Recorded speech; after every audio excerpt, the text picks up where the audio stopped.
It's always good news when dental students donate their pearly white skills, when a youth worker teaches confidence and class, and when an award-winning entrepreneur and my boss empowers citizen journalists to share the good news. Always good news with Connie Smith. Hi, everybody. You know, going to the dentist can be a daunting experience, but it can be even more so for people living with special needs. Recognizing that, one university student decided to bring together dental and dental hygienist students for a fun educational day where everyone learns to share their smile. AGN videographer Greg Howes captured the moments. There you are. When third-year University of Toronto dental student Ali Segal realized there was a lack of access to oral health care for persons with special needs, she decided to do something about it. Do you know how much you need? Segal founded Oral Health Total Health, a nonprofit organization that aims to educate both dental students and residents on how to care for persons with special needs. Currently, there's a lack of access to care issue where these patients are not being seen in their community clinics because of a lack of experience and comfort by the dentist or hygienist. And so our goal is really to bring the two groups together and foster these relationships so that when these participants or patients arrive at the clinics, that the dentist and hygienist will feel comfortable and confident in treating them and will give them that care that they deserve. Currently, oral health care is one of the top unmet health needs facing people with special needs. Here at Oral Health Total Health's third annual Sharing Smiles Day, dental hygienist students like University of Toronto's Heather DeGeneres are given the chance to partner with clients, reinforcing the basics in dental health. Mostly it's how to brush your teeth, how to make sure that they're brushing their teeth after their meals and things like that, and just that it's important to take care of their teeth. For participants, it is time to learn from the experts. Tend to floss. Oh, you got Mouthwash. Not brushing. How to brush your teeth, and most of all, how to just get out in the community and share a smile today. And it is the hope that a lot more people will be sharing their smiles, thanks to a greater understanding between future dentists and people with special needs. Special needs aren't always visible to the naked eye. Many young people suffer from low self-esteem, and that can handicap an otherwise bright future. A children's rehabilitation worker with the Native Reserve goes above and beyond her 9-to-5 workday as a role model for young fashion models. Head is the last thing to come up. Leading with your right foot when you're ready. All of these young models are walking their way to successful futures thanks to their teacher, 35-year-old Julia Jameson. Walking, walking. Jaws. Relax your jaws. Articulate, enunciate. Julia hasn't just taught them to articulate and enunciate, but also to believe in themselves. The curriculum for Julia Jameson models is based on really taking a good hard look at a redefinition of beauty. So I know when I was a child there was tons of bullying, and it's gotten worse and it's gotten better, and the students really take a critical look at what they can do as role models. Tonight was their big night. Tonight we have 13 students that are celebrating a fashion show graduation ceremony, and they have worked effortlessly and given all of their vulnerability in learning how to be organic in their movement, confident in their articulation. Let's get it started. I have social anxiety disorder. Because of that, I have a certain personal empathy for watching the models. Do you know? And when we do our photo shoots, I understand that, you know, that very first moment when, okay, it's the camera and you know, and same thing when they step up to the microphone and it's the microphone and the audience and you. Modeling has helped me to understand that everyone is unique in their own way. This mother of two created this unique course after being diagnosed in 1999. Really nervous. Yeah, I remember that. She had a very difficult time speaking in general, And again, it reminded me, and I could understand what that was like. I disciplined myself so not to let it overcome me, but it is work, absolutely. She works very hard on this every day of her life. I have a huge passion for working with youth. I'm from Six Nations Reserve, and I see a lot of really good, positive things in community. Julia has been giving back to the Six Nations community since she started Julia Jameson Models 3 years ago and helps the natives keep their voice, independence, and it's also generational. And emotions are very contagious, so it's my hope that what they learn is given through contagious energy. And pose. I'm extremely lucky to be able to observe the whole manifestation of their selves. Julia shares her personal message not just to the Six Nations Reserve, but to all young women today. To not be controlled by external anything. And the most significant things you say all day are those things you say to yourself. And remember that you are absolutely enough. Tomorrow, Mindy hits the runway with some of Julia's students to share their stories of overcoming teen challenges. Well, we've known this all along, but now it's been scientifically proven. New research shows people tend to be inspired to do good when they read and see media stories about Good Samaritan selfless acts. According to lead business professor Carl Aquino at the University of BC, 4 separate studies have found a direct link between a person's exposure to media accounts of extraordinary virtue and their yearning to change the world.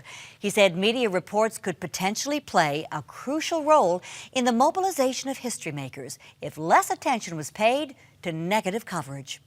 The findings are to be published in the Journal of Personality and Social Psychology. But you've heard it first, right here. When we come back, an award-winning entrepreneur assembles an army of citizen journalists to spread the good news, and then keeping those baby mementos close to your heart. I'm Julia Jameson from Julia Jameson Models, and you are watching Always Good News.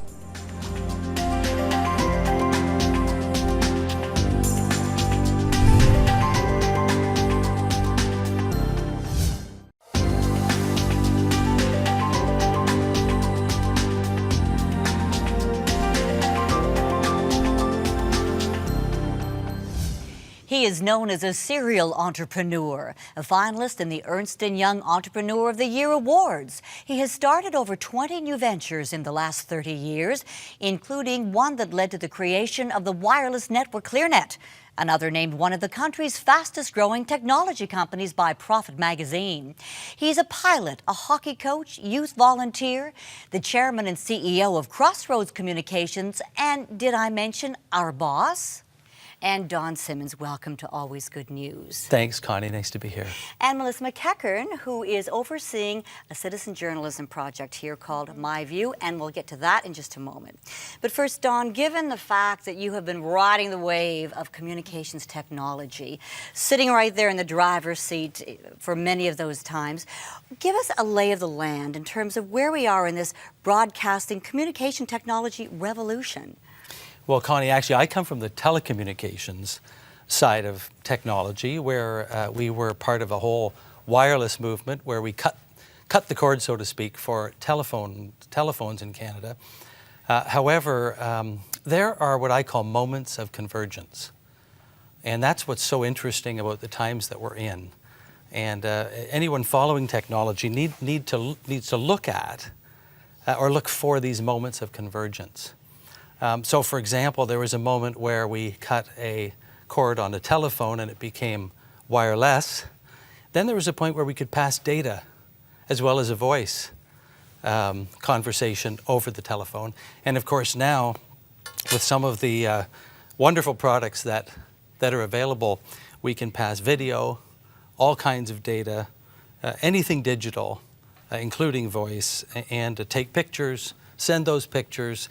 And so we are truly in this grand moment of convergence, which is allowing us to do some very interesting new things. And you just love all these new toys, don't well, you? You just believe it or not, I'm not as technology oriented in terms of the bits and bytes, but what I've always been able to recognize is the use of technology and how it can revolutionize things.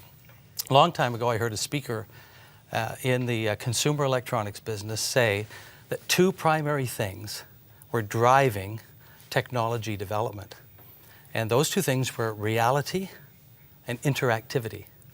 So if you think about it, what's more real? A television or a computer? Black and white or color? What's more interactive? The ability to take a picture and send that to someone, or simply pass a text message. So the drive of reality and interactivity, even to the point where we will tolerate less quality for reality. That's interesting, isn't it? Isn't Because it? we were striving for so many decades in television to perfect the picture, to perfect the production. And now by engaging, which comes to our next point in the conversation, citizen journalists, this is really revolutionizing journalism along with the broadcasting industry. Right, and such a big part of television and media productions is news. And the technology I've just spoken about converged several years ago in a manner which allowed an average person to actually capture an event, send that to a television station for rebroadcast, and even using the wireless I was speaking about, do it in real time. So for example, most of us have seen a tornado, brushing along the landscape with some brave soul holding their cell phone up. And isn't it true that the quality of the shot isn't what we're focused on? It's the reality of the moment. And the immediacy of the moment. And so, Connie, if I might say that citizen journalism is not then a concept that we've created. It's really been born out of a technology capability and the recognition from broadcasters that the audience is interested in the stories that common people are able to tell. And that's why at Crossroads we feel so strongly in this new initiative we've called My View, which lets normal people tell it from their own point of view and send us those stories in very high quality form. And Melissa can talk to us about that, and then we can rebroadcast right away to the viewers who would be interested in these this things. could literally be legions of people around the world.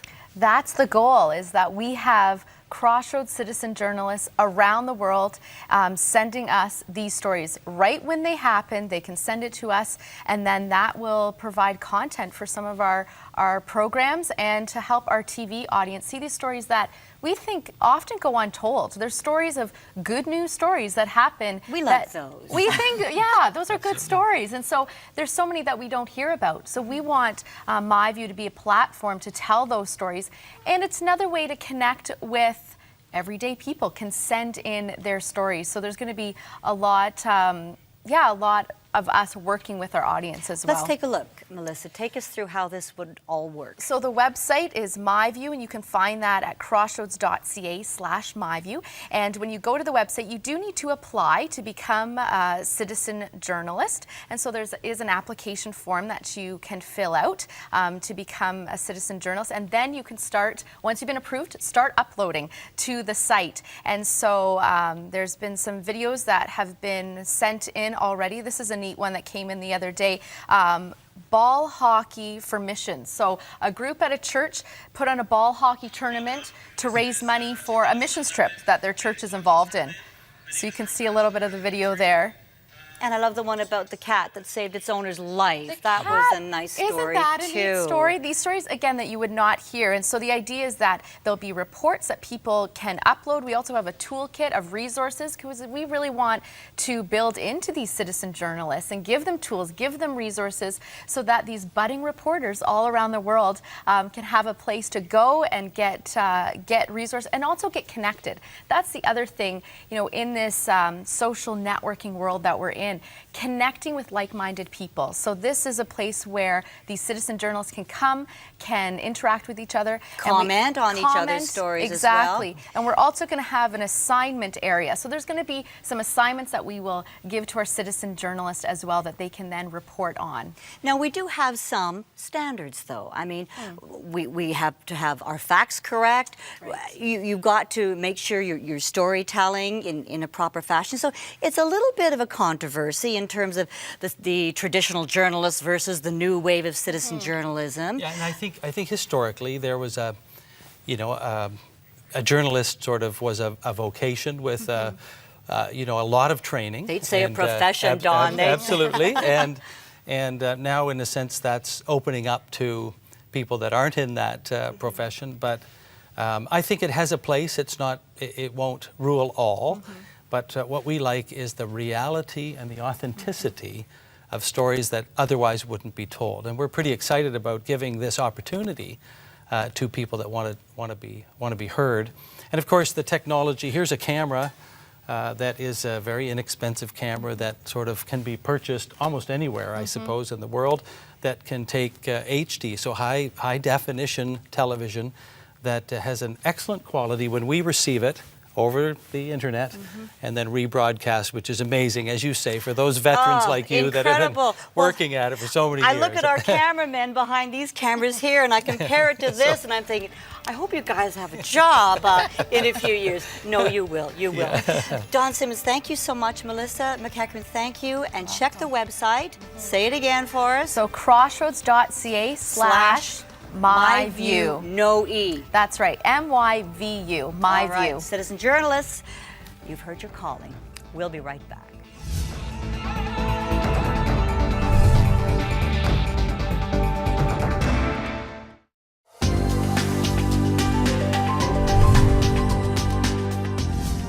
I know I have mine tucked away in a special place. My baby's first shoes, handprints, footprints, little mementos of those fleeting first months of life. Well, what if you could keep some of those little treasures right next to your heart everywhere you go? AGN's Erin Alvarez has the story of one mom doing just that. All the fingerprints will take adult-sized fingers too, even this little tiny one. Mom of two, Christy, is leaving her mark in the jewelry world by creating beautiful pieces that she calls love links. They're links of love, for me anyways. After having kids, I was looking for a piece of jewelry to, be able to carry my kids close, and I just couldn't find something that I really loved. Since she'd taken courses in jewelry making before, Christy says she decided to make a necklace just for herself until friends and family asked her to make one for them. After that, she says it just snowballed from there. We just kept getting stopped and asked, where did you get that? How can I get one? I can work from home, still be flexible, be here with my children, and do something that I love. I do lots of bracelets, lots of necklaces. I also do cufflinks for men. Christy has also developed something for moms-to-be called Hush Little Baby, a necklace worn long over a pregnant belly. Christy says the soft chimes can be heard by baby from about 18 to 20 weeks. When the baby comes and, it's a great day, that noise, that chime ball will be a familiar sound and will likely be calming to them as well. Something a nursing aid too when the mom is breastfeeding, something baby can play with. But Christy says it's her peanut prints that are closest to her heart and the hearts of her customers. I solder everything on so nothing, falls off, and that becomes particularly important with the peanut prints, the fingerprints, because people don't want to be losing those. I've got a little man who loves to swing on my necklace and, pull on things, so I made sure that everything was kid tested. Falling into the hands of celebrities like Sheryl Crow, Lovelink's pieces are worn across the globe. And even though she has a target market, Christy says her work has become popular even outside the world of mommies. They contact me and say, I don't have a child, but my cat is my baby. And I get it. I completely get it. Hoping to one day open a storefront studio, Christy says it's the connections she makes with customers that make this venture worthwhile. She said, we tried for 10 years to get pregnant, and she said our baby came in September. I'm going to get choked. And she said, this is just a reminder of how important the baby is to me, she said, and every time I look down, I just think of that. So it's really touching. I know what my necklace, what my bracelets, my fingerprints, what they mean to me, and I know that people are so excited to get them, my customers, and I have such beautiful notes that they send me, and it's just, it's a really happy business, and it's really lovely to work like that. To another treasure now, the kind made from trash. Over the past several months, we've been partnering with the environmental group TerraCycle in a Trash to Cash contest. Teams of school kids and others from all across the country have been collecting non-recyclable waste in exchange for money for charity. That waste is then upcycled into marketable products like these change purses and pencil cases.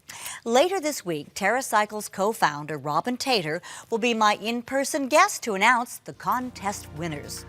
We've got more good news coming today, though, as a famous working mom shares her secret to overcoming life's everyday challenges. We don't want to do all the talking. Find out how to share your good news by visiting our website, ctstv.com. Look for Always Good News and follow the prompts to share a photograph or home video or suggest a good news story. Be part of a good thing. Connie Smith's wardrobe provided by Melanie Lynn. Everything you need to get you through the week in style. Hair by Madison Avenue Salon and Spa. Aesthetics by Sue, Lock Street South, Hamilton. Keeping those in the know beautiful for 20 years.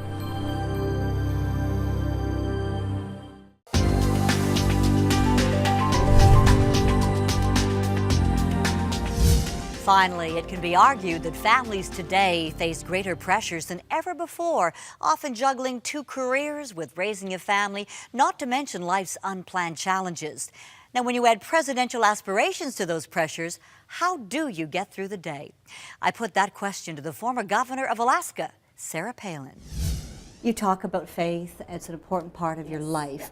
How did it evolve during this whole period? Because, I mean, your private life became public, and I know how hard it was on your family.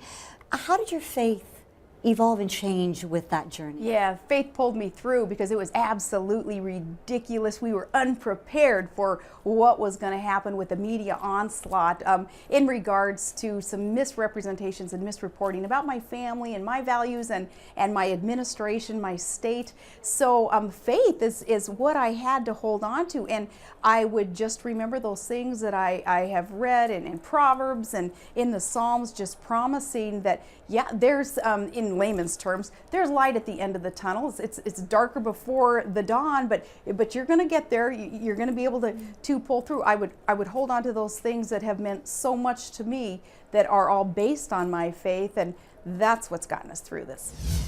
One busy mom's secret. And all the time for This Mom Today. See you next time. And remember, there is good news all around us, and we invite you to share yours with us online and on Facebook. It's all the way you look at things, and according to Sarah Palin, just keep the faith.